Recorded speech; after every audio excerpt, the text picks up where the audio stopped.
Hi guys, it is the Radiomaster module. Is a micro ranger 2.5 GHz Express LRS in the kit version with 3 receivers that I bought and Banggood on sale.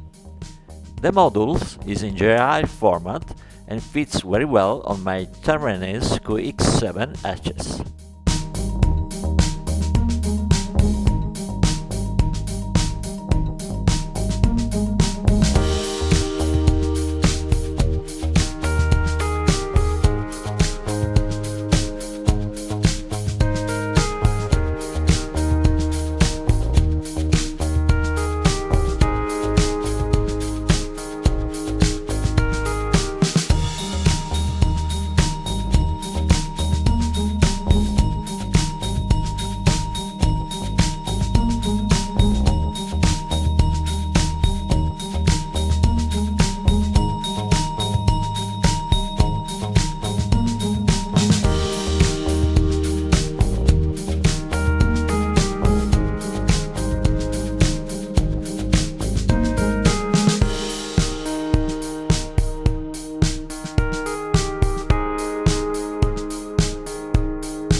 To configure your model, you need to download and insert in your micro SD the dedicated whit script.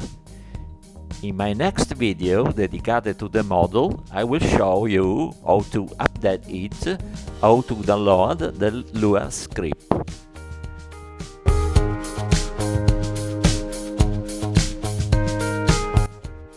That's all for today. I remember you, if you like the content of the channel, don't forget to subscribe. Thank you.